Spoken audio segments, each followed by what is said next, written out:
바쁘게 움직이는 현대인의 도시 생활. 그 속에서 올바른 풍수의 길을 찾아보자. 정동근 생활풍수연구가, 태용 디자인 대표, 한국실내건축가협회 정혜원, 생기가 샘솟는 집의 저자.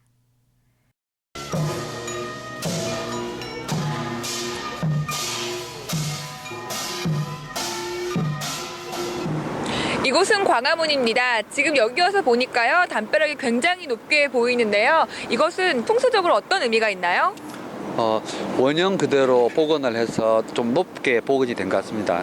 광화문의 크기에 어울리는데요.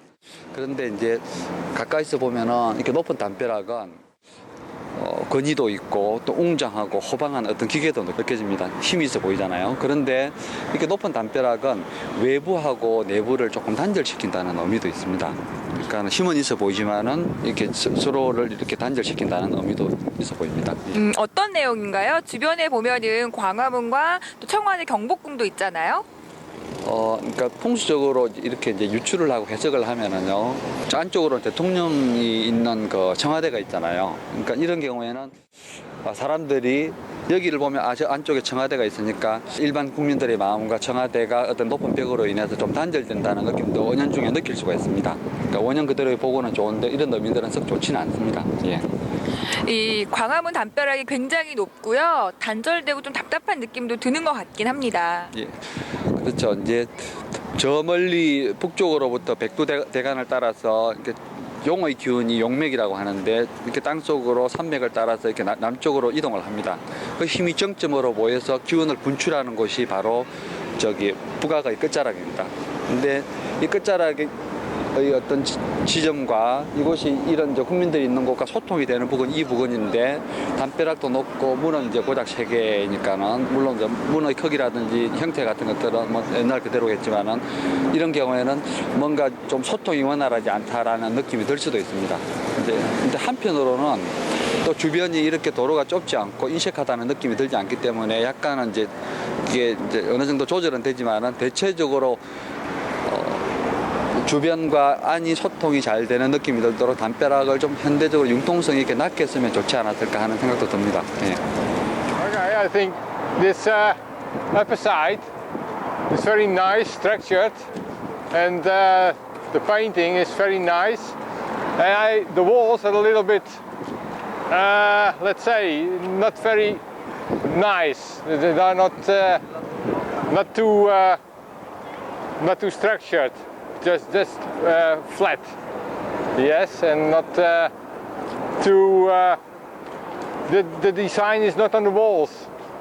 Yeah, the same design is not on the walls, you know, and it makes a little bit boring. Yeah. So, but when you look through the gates, yeah, then it's a very nice sight with the mountains on the background. Yes. So, in general, it's a very nice building. It's a very nice building. Only the walls are a little bit grey. Yes, grey and boring. Not too much art, yeah, in it. But it's it's very. I like it. It's the culture of Korea, of course. So we have to respect that, of course. Yes. Yeah. 풍수에서는 바람이 중요하며 기의 원활한 저장과 흐름에 관계하기 때문이다. 대개 바람이 사람이나 건물에 부딪히면 그 즉시 사람이나 건물을 감싸 안아주고는 뒤도 안 돌아보고 빠져나가야 좋다.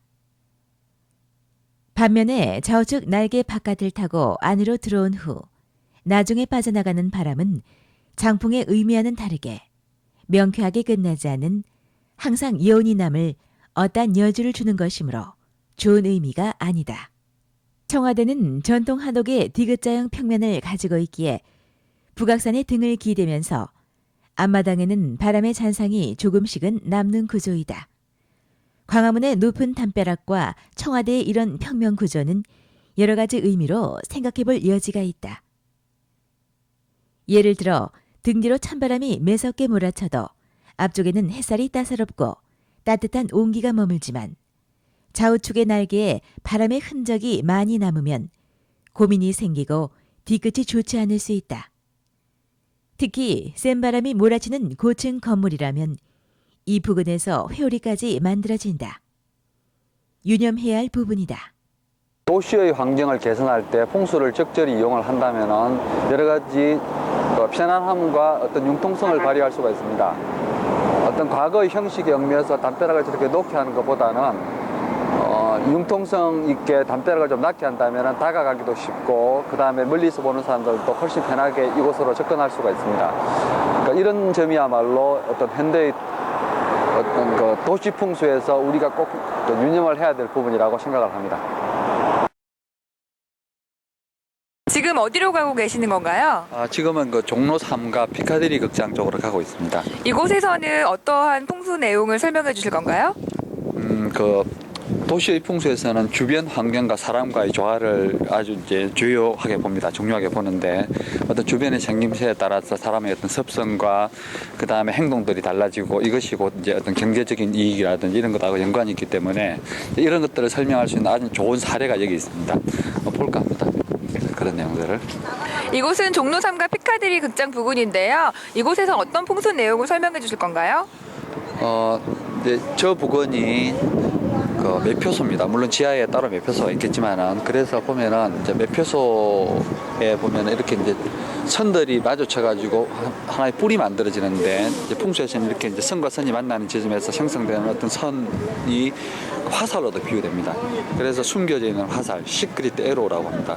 이런 것들은 주변에 있는 사람들을 날카롭게 공격하는 행동으로도 볼 수 있어요.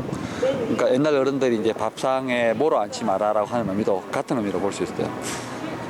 왠지 불편하고 어색한 기분이 들면은 주변을 살펴보아라. 뭔가 날카로운 모서리가 나를 응시하고 있지는 않은가라는 말도 있습니다. 그래서 이제 도시에서는 도시의 생활 풍수에서는 이렇게 주변 건물에서 생기는 모서리들도 상당히 어떤 중요한 풍수적 요소로 볼 수가 있습니다. 그래서 일단 모서리가 있는 부분들은 썩 좋지 않고요. 네. 그 다음에 매표소 부근의 바닥이 이렇게 조금 기울어져 있습니다. 바닥이 평평하지 않으면은 안정적인 발전을 하지 못한다. 신뢰감이 네. 없다라는 말이 있습니다. 그래서 이제 매표소 부근의 바닥이 이렇게 좀 평평하고 그다음에 저런 모서리가 없었다면 좀 더 많은 손님이 올 수 있는 어떤 계기가 될 수도 있습니다. 침실은 부부간의 금술, 건강, 정서적 안정을 상징하는데 특히 주상복합의 높은 아파트들 중에는 안방에 이런 기둥이 툭 튀어나온 데가 많으므로 주의할 필요가 있다. 이 그림처럼 툭 튀어나온 냉장고나 주방 가구는 식탁에 앉는 사람들을 불편하게 만들기도 한다.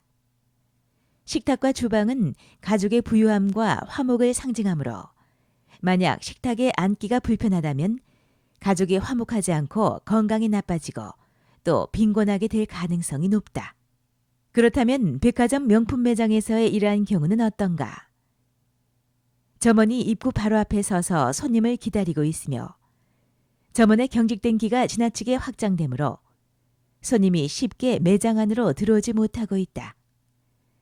점원은 들어오는 손님에게 최선을 다해야지라고 생각하겠지만 그는 손님을 환영하는 것이 아니라 들어오려는 손님을 오히려 공격하고 불편하게 만드는 바로 그런 상황인 것이다. 이것도 바로 모서리의 화살에 해당하므로 유능한 직원이라면 바깥의 동정은 살피되 다른 일들을 하면서 자신의 영역은 줄여줘야 할 것이다. 자, 여기가 극장 입구 같은데요. 지금 선생님 보시기에 어떠신 것 같나요? 풍수에서 말하는 기는 여러 가지 의미를 내포하고 있습니다. 네. 손님도 기가 될 수 있고 건강한 기운도 마찬가지로 기가 될 수 있고 그다음 돈도 기가 될 수 있습니다. 그렇다면은 이제 주변에 있는 손님들이 이 매표소나 입구를 통해서 부드럽게 들어가야 되는데 보이는 것처럼 조금 깊습니다.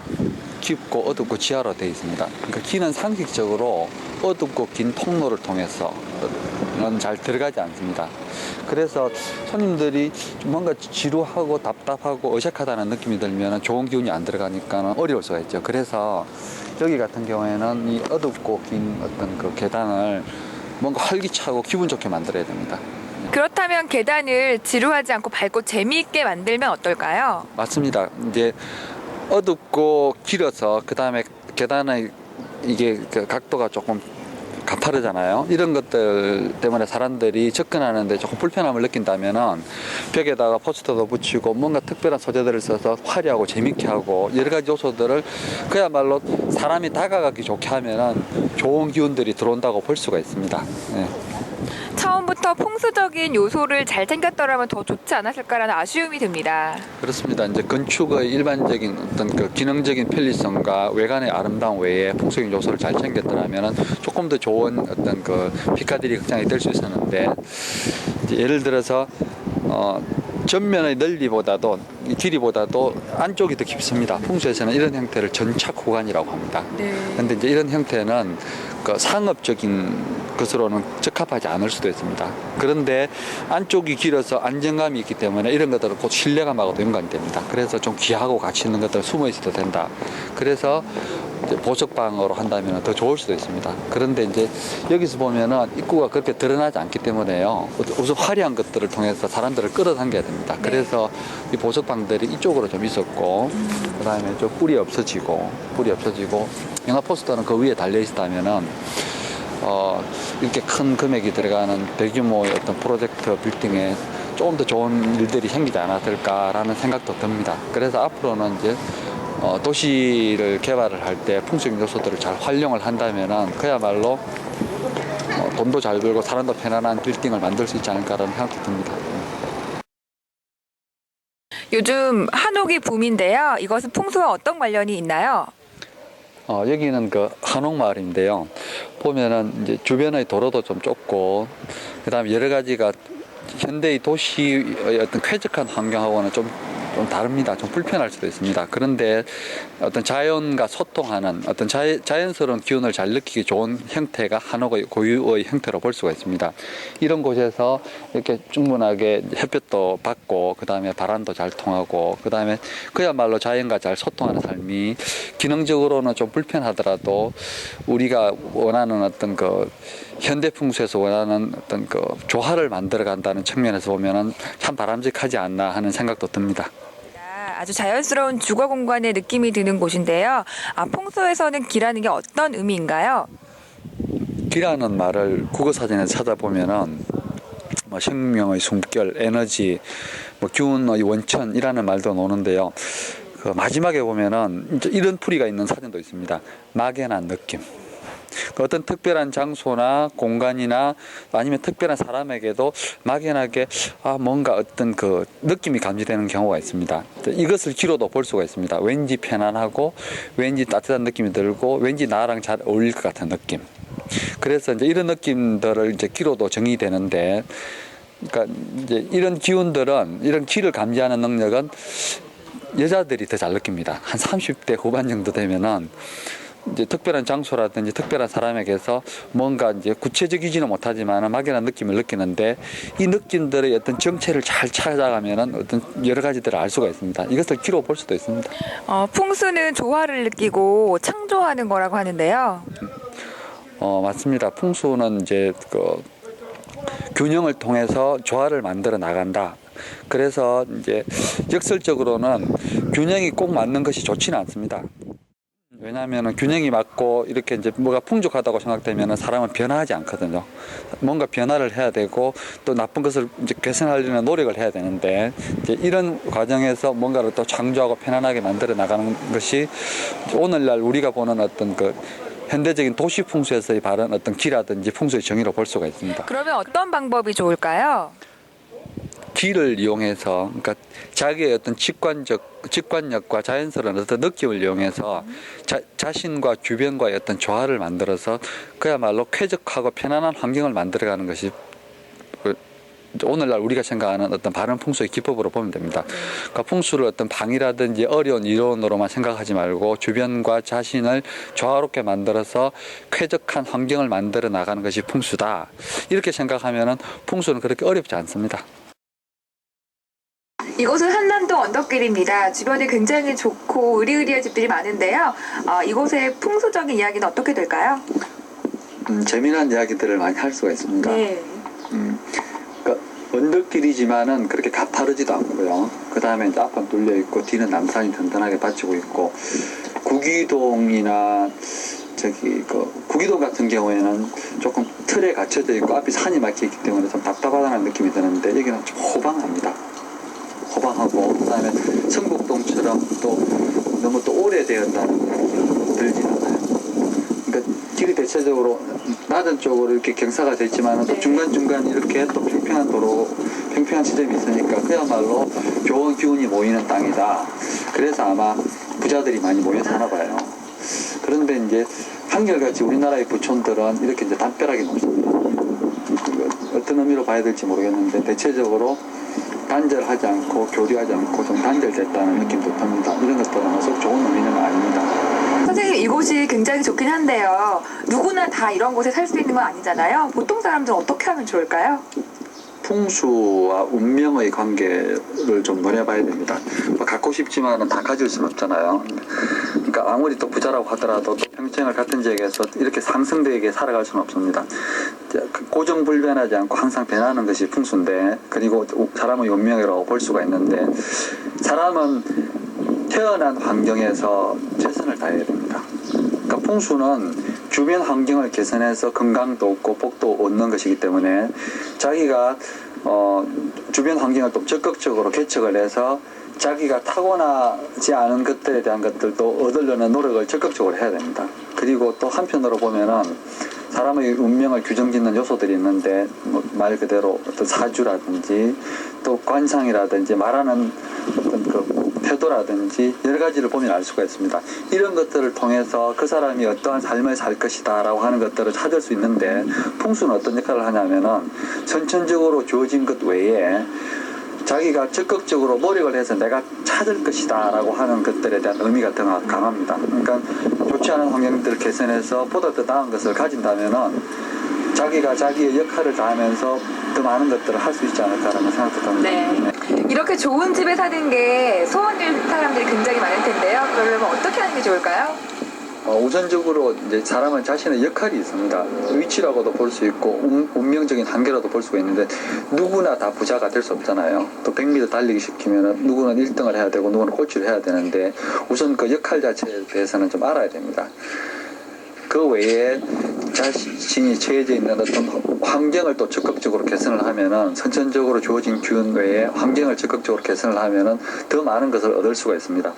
근데 한편으로 또 우리가 간과하지 말아야 될 것들이, 부자라고 해서 꼭 행복하지 않습니다. 그러니까 누구든지 고민도 있고 하니까, 그러니까 처해진 상황에서 여러 가지를 얻기 위해서 노력을 하는데, 다른 모든 요소들은 어떤 그 한계사항이라는 것이 있지만은 풍수는 자신의 의지가 있습니다.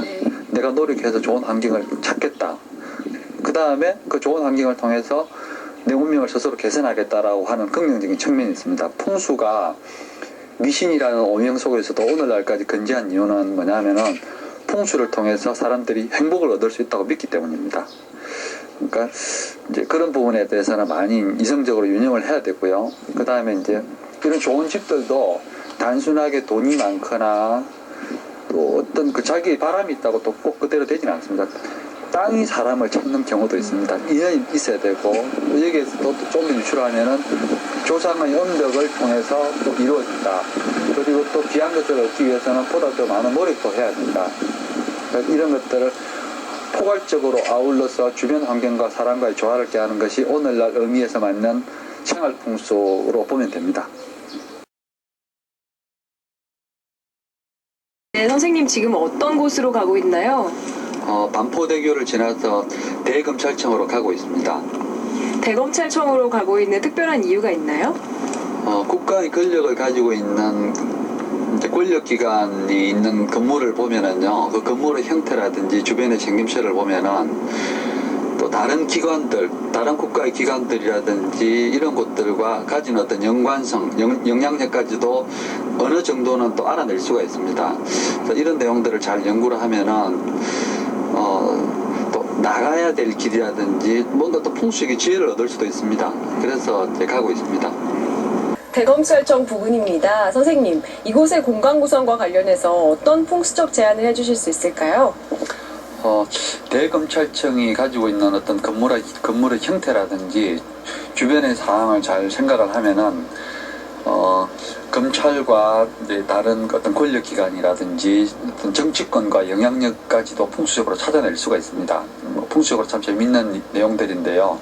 이제 제가 봤을 때는 검찰청, 그러니까 대검찰청 청사 내의 어떤 특별한 지점에다가 연못을 이렇게 잘 만들면은 어떤 어려운 점이라든지 앞으로 또 개선해야 될 부분들에 대한 조절이 좀 더 쉽지 않을까라는 생각도 듭니다. 예. 연못을 말씀하셨는데요. 조금 더 구체적으로 이유를 설명해 주세요. 검찰은 어떤 날카로운 쇠, 검의 속성을 지닙니다. 강직하고 그 다음에 분별력이 있고 또 불의에 강력하게 항가하는 힘을 가지고 있습니다.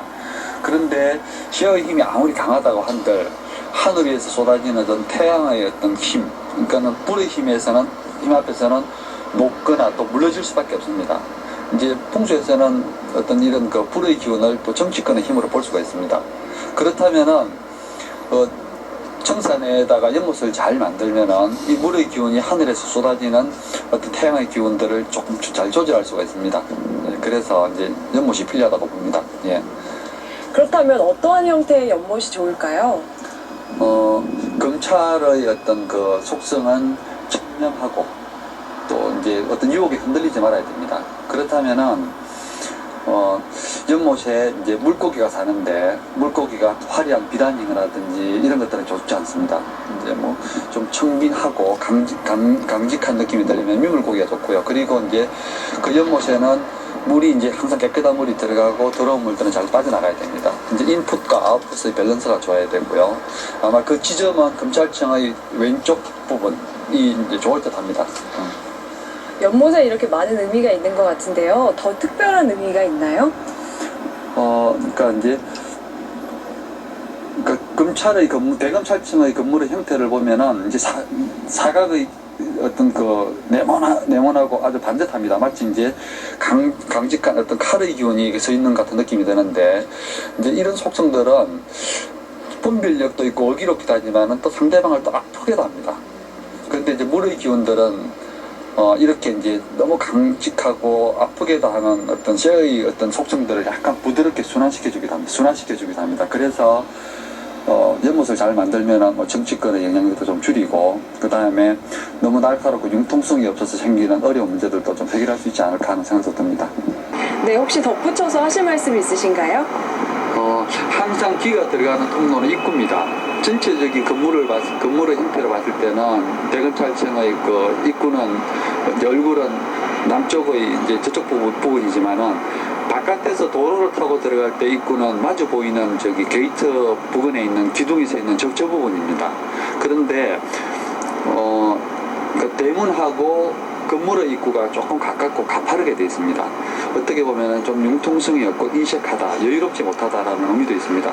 그래서 이런 부분들에 대한 것들을 풍수적으로 잘 교정을 한다면 보다 더 여유롭고 좀 더 자신감이 넘치는 검찰이 될 수도 있습니다. 풍수가 좋다는 말은 왠지 편안하다, 또 환영받는 느낌이 든다, 아늑하다 이런 뜻입니다. 공간 배치를 잘 하거나 구조를 잘 만들면 이렇게 되기도 하고요. 또 눈에 보이지 않는 특별한 요소들을 활용해서 부족한 것을 채워서 균형을 잡으면 이렇게 되기도 합니다. 사람의 사주를 보면은 사람의 사주라 하면은 눈에 보이지 않는 요소를 말합니다. 사주를 보면은 천간과 지지에 8개의 글자가 있는데 이것을 이제 흔히들 사주팔자라고 합니다.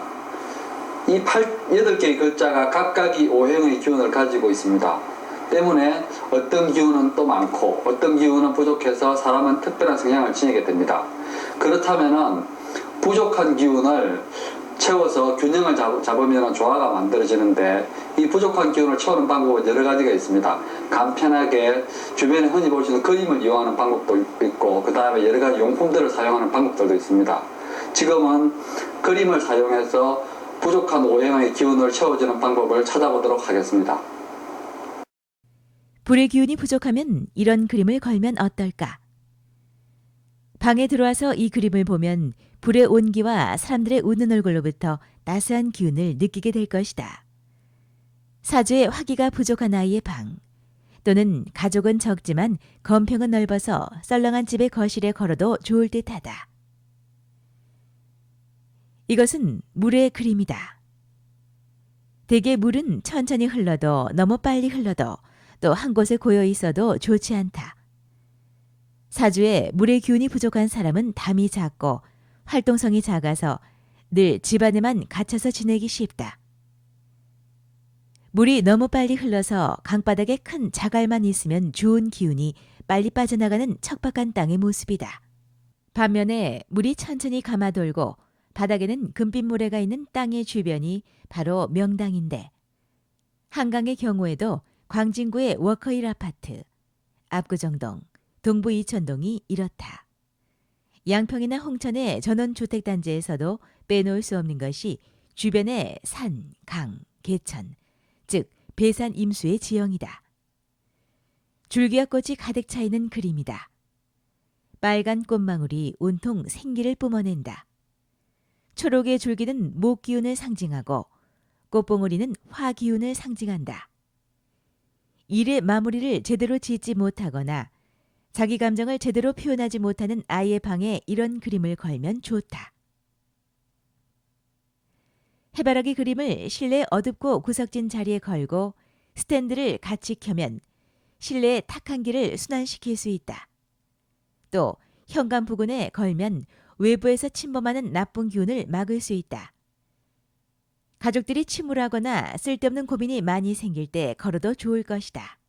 한편 해가 지는 석양의 그림이나 낙엽이 뒹구는 쓸쓸한 거리의 그림을 식탁 위에 걸어둔다면 어떨까? 그것도 비싸고 예술적 가치가 있는 그림을.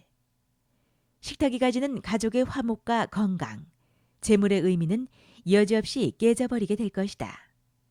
식탁 위에 찬바람이 불고 낙엽이 뒹굴면 참으로 쓸쓸한 식사가 아니겠는가. 그래서 풍수에서 요구하는 그림은 보기 좋고 기분 좋은 뭔가 채워지는 따스한 이런 느낌의 그림이다. 뛰어난 예술가가 그린 그림이라면 금상첨화다. 자, 어떻습니까? 간편하게 그림을 이용해서 오행의 부족한 기운을 채워주면 균형이 만들어지고 또 조화가 만들어집니다. 그런데 그림을 그릴 때는 여러 가지 풍수적으로 고려해야 될 사항들이 있습니다. 우리나라 풍수에서는 방의 중심에서 나침반의 방위를 따져가지고 8방의 자리를 정하는데, 서양 풍수에서는 기가 들어오는 출입문을 기준으로 해서 출입문 있는 벽을 기준으로 해서 8개를 나누기도 합니다. 때문에 동일한 공간을 두고 8개를 나누는 방법이 서양 풍수나 우리나라에서는 판이하게 다르기도 합니다. 동일한 공간이 전혀 다른 의미가 되기도 합니다. 그래서 방위를 따지는 이런 배치법이라든지 어떤 용품을 두는 것들은 그렇게 적합하지는 않습니다. 그림을 그는 것도 효율적인 방법이 있습니다.